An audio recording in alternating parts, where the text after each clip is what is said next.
90,000 تنخواہ لینے والا افسر جب 8,000 مہینہ کمانے والے کسی مزدور سے رشوت مانگتا ہے نا، اس وقت انسانیت کا جنازہ نکل جاتا ہے، اور ظالم کچھ تو رحم کر لیتا اس غریب کی غربت پہ۔ وہ غریب بوڑھا باپ جو کڑکتی دھوپ میں تتی ریت کے اوپر بوڑھی کمر پہ بوریاں لاد لاد کے دن رات ایک کر کے اوور ٹائم لگا رہا ہے، 6 بچوں کے لیے روزی روٹی کا بندوبست کر رہا ہے، او نادان او ظالم، ایسے غریب مزدور سے رشوت مانگتے ہوئے تجھے شرم نہ آئی؟ تیرے پاؤں سے زمین نہ ہلی؟ اللہ کے قہر سے نہ ڈرا؟ اللہ کے عذاب سے نہ ڈرا؟ مرنے کے بعد اس رب کو کیا منہ دکھائے گا جس رب نے تجھے حضرت انسان بنا کر دنیا میں بھیجا تھا؟ اے مرنے کے بعد کالی شکل لے کے اس کے سامنے تجھے شرم نہیں آئے گی؟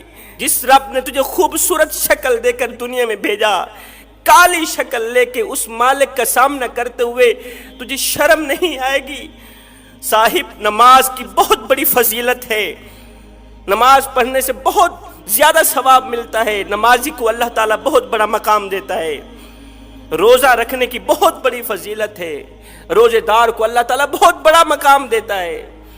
جتنی بھی عبادات ہیں، نماز، روزہ، حج، زکوٰۃ، تہجد، اللہ تعالیٰ بہت بڑا مقام دیتا ہے، بہت بڑا مرتبہ دیتا ہے، مگر سنو، عبادت اس مقام تک نہیں پہنچاتی، نماز اس مقام تک نہیں پہنچاتی، روزہ اس مقام تک نہیں پہنچاتی، حج، زکوٰۃ، تہجد اس مقام تک نہیں پہنچاتی جہاں غریب کی خدمت پہنچاتی۔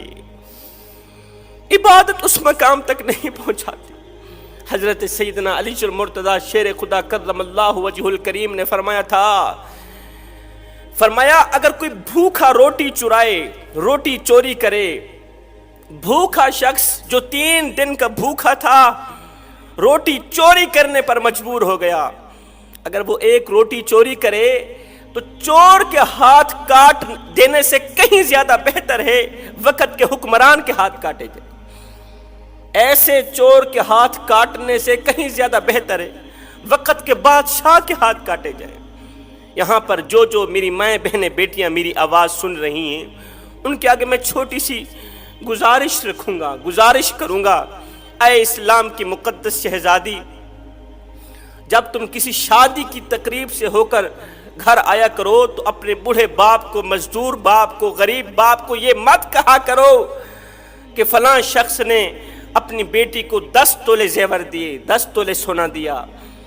جب تم کسی شادی کی تقریب سے گھر آیا کرو نا تو اپنے بوڑھے باپ کو یہ مت کہا کرو کہ فلاں شخص نے اپنی بیٹی کو جہیز کے لیے 10 تولے زیور دیے، 2 ٹرک جہیز کے دیے، سامان کے دیے۔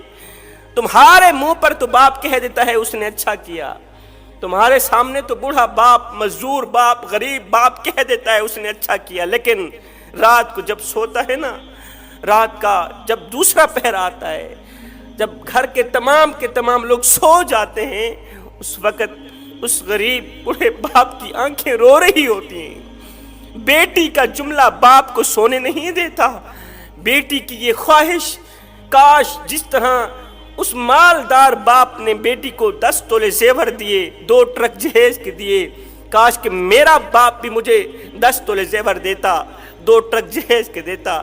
بیٹی کی وہ خواہش باپ کی نیند حرام کر دیتی، بیٹی کا یہ جملہ باپ کی نیند حرام کر دیتا ہے۔ پھر ساری رات باپ کی روتے ہوئے گزرتی ہے، آنکھوں سے نیر بہاتے ہوئے گزرتی ہے، آنسو بہاتے ہوئے گزرتی ہے۔ بیٹی کی یہ بات سن کر باپ رو رو کے اللہ کے سامنے شکوہ کرنے پر مجبور ہو جاتا ہے، رو کر کہتا ہے، شکوہ کرتا ہے، مالک، بیٹی کو جہیز کے طور پر 10 تولے زیور دینے والے شخص نے کون سا ایسا کمال دکھایا تھا؟ جہیز کے طور پر 2 ٹرک سامان کے دینے والے شخص نے، باپ نے کون سی ایسی نیکی کی تھی، کون سی ایسی خوبی کر دکھائی تھی کہ تو نے اسے مالا مال کر دیا؟ مالک، میں نے تیرا کیا بگاڑا تھا کہ تو نے مجھے اتنا بھی نہ دیا کہ میں اپنی رخصت ہونے والی بیٹی کو ایک 4 پئی تو دے سکوں، رخصت ہونے والی بیٹی کو ایک 4 پئی تو دے سکوں؟ میرے اندر اتنی ہمت نہیں، میرے اندر اتنی طاقت نہیں، میں تو غریب ہوں۔ وہ بڑھا باپ جو کڑکتی دھوپ میں تتی ریت کے اوپر کھڑے، بوڑھی کمر پہ بوریاں لاد لاد کے دن رات ایک کر کے 1000 روپے شام کو کما کے آتا ہے، بچوں کے لیے روٹی کا بندوبست کرے یا بیٹی کو جہیز دے۔ بخار آتا ہے، غریب بوڑھا باپ دوائی نہیں لیتا، پیناڈول کی ایک گولی نہیں لیتا، کیا کرے؟